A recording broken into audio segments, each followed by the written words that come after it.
Then one day, his wife called my office, frantic, desperate to reach me. Mark had just taken his life with a gun.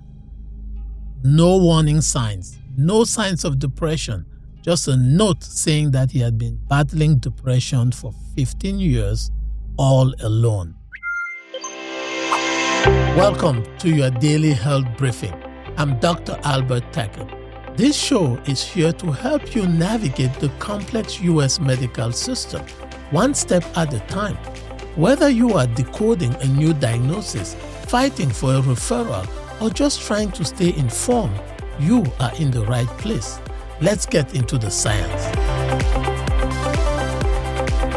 Mark was a 66-year-old black male, one of my regular patients, always joyful, always smiling. We would talk about football, basketball, baseball, just life in general. He made the clinic feel brighter every time he came. Then one day, his wife called my office, frantic, desperate to reach me.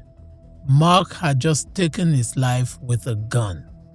No warning signs, no signs of depression, just a note saying that he had been battling depression for 15 years, all alone. It's gotten to the point where he couldn't take it anymore. He apologized to his family for the pain and suffering he was causing them and bid them farewell. That story still haunts me today. A man who seemed happy, outgoing, and strong, living with unimaginable pain in silence. So today, I'm sitting down with someone who understands why this happens. Alan Elliott is a licensed clinical social worker and a clinical mental health therapist who works with black men every day. He's passionate about breaking the silence around mental health in our community. Alan, thank you for being here with me. You're most welcome. Thank you for having me, Dr. Albert. How are you doing today? Doing well. All right, awesome. Can you tell the folks briefly what you do? Yes, of course. I am a therapist. I'm a psych therapist. My graduate work is in social work and psychology, and I provide a myriad of mental health services for my patients, primarily psychotherapy. Okay. All right, so I want to start with something that's been on my mind since this happened. Why do you think a man like Mark, who seemed happy, loves football, never showed any signs of depression, could be struggling so deeply in silence? It's a great question. There's a certain expectation in the black community with black men where they can't show signs of weakness. And sometimes mental illness is seen as weakness. It shouldn't be seen that way, but it is seen as weakness. There's certain stigmas attached to it often. So why do you think that's the case? I think it's been going on for decades. I think the good news is we're starting to become more educated on it and understanding that mental illness is an illness like any illness. Like you, doctor, you see patients every day for different illnesses. But oftentimes when someone has problems in the mind or in the brain, it's seen as not an illness. It's seen as just get over it. You'll be fine. Because it's so subjective. You can't always see what's going on.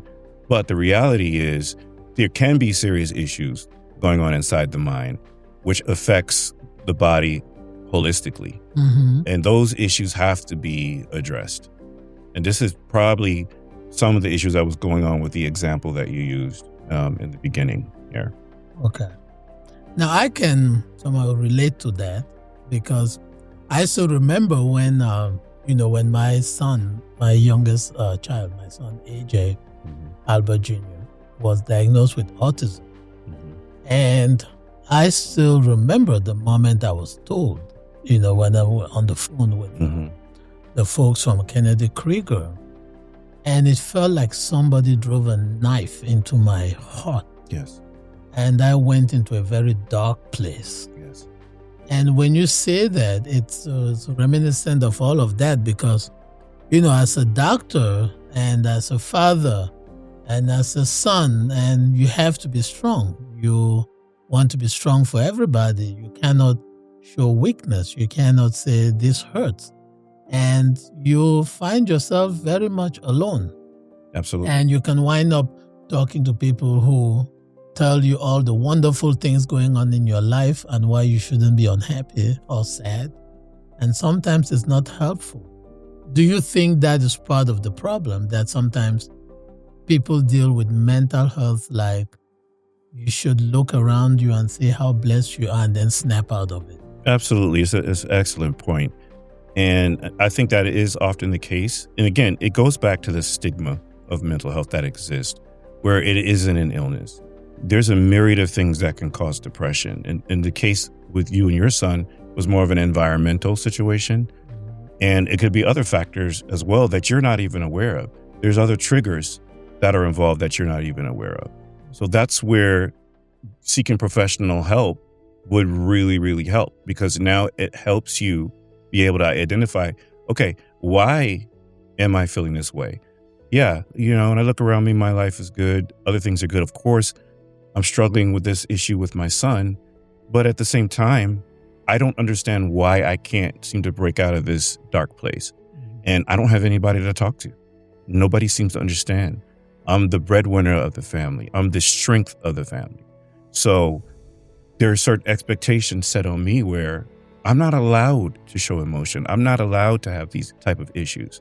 So I know I'm pontificating quite a bit here on this subject. No, go ahead, but, please.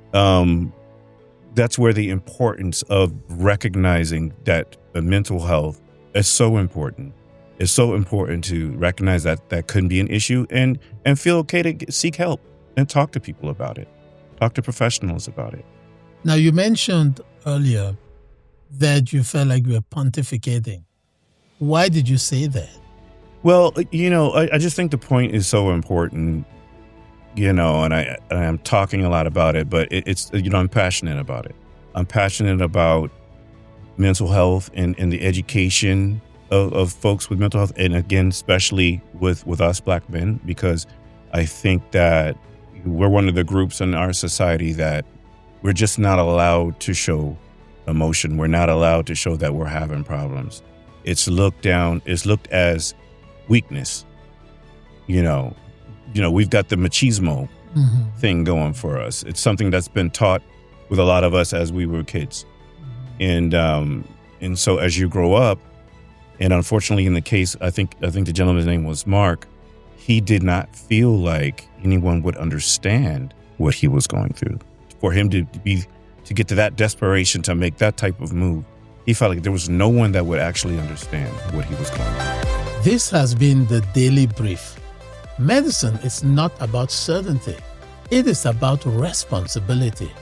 Decisions are often made with incomplete information, but they are always made with your safety in mind.